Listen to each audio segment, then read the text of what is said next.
Let's move on because there are gold bugs, and then there is Peter Schif, the CEO of the Euro Pacific Capital, joins us on the phone.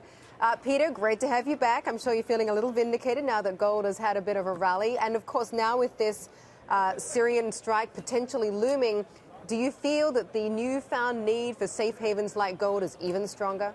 Well, I don't think the safe haven, factor ever went away. I just think it got caught up in a lot of speculative selling that I think has now run its course, and gold market is headed back higher. We've had a little bit of a correction in gold stocks the last couple of days. Maybe that's ending today.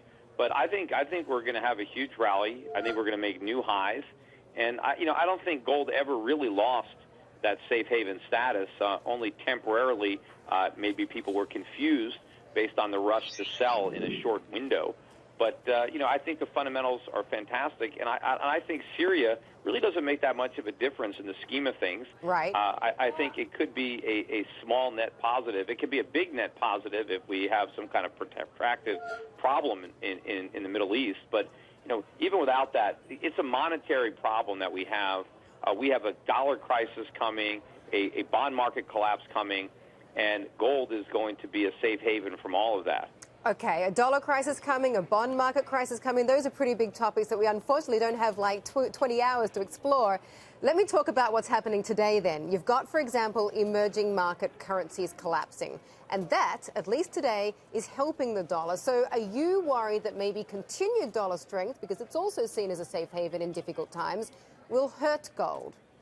No, I don't think you're going to see dollar strength. I also think it's interesting that if you look at the initial reaction to the Syria problem, that day it happened, the strongest currency of the fiat currencies was the yen, followed by the Swiss franc and the euro. So investors were favoring those safe havens over the dollar, at least in currencies. But I think the reason that you're having the problems with emerging market currencies is years ago when the Fed was embarking on QE, and by the way, I don't think they're going to taper. I think we're going to get even more QE.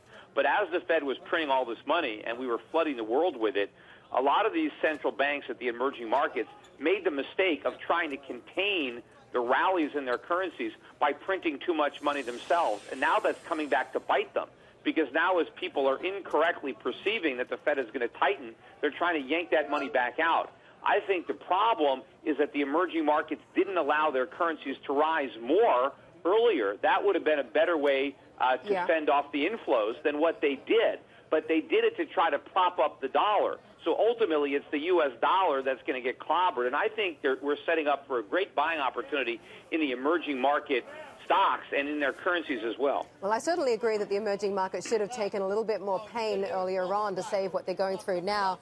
But I do think you're pretty much the only person that I've spoken to that is expecting more QE at this stage as opposed to less. But nonetheless, let me ask you, Peter.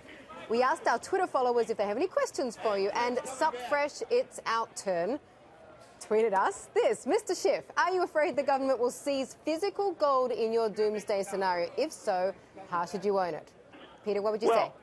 I mean, that is something to fear. I don't know if I think that's going to happen, but I do advise people to take precautions. I mean, I tell people we sell a lot of physical gold to our clients, and we recommend that they not put it in a bank, maybe that they store it in their own safe at home. We also advocate storage offshore. We're helping clients store gold in Australia, in Switzerland. So it is a possibility. I don't know how likely it is. But by the way, even though I believe the Fed's going to do more QE, and even if they make the mistake, in their mind of tapering in September, which I don't think they're going to do, but even if they do that, they're going to have to undo it probably by the first quarter of 2014 and really open up the monetary spigots even further. But I don't think it's what they should do. What they should do is stop all QE, and they should start shrinking their balance sheet. But what they should do, and what I think they're going to do, are two entirely different things. Right. Because the Fed is going to act for political reasons, short-term expediency. They will never do what's right for the long-term health of the U.S. economy. Well, whatever they do, I certainly hope they do it gradually, softly, so we don't get a massive disruption in the market. Before I let you go, Peter, real quick here,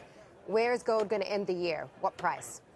Well, that I don't know, right? I think it's going to end higher than it is today, and I think it's ultimately going a lot higher. But, when people are going to wake up to the reality of the problem that the dollar faces in the U.S. economy and the bond market, right now, my view is a very, very minority view. Very few people agree with me. By the time that the majority agrees with me, and they will eventually, the gold price is going to be up in the stratosphere.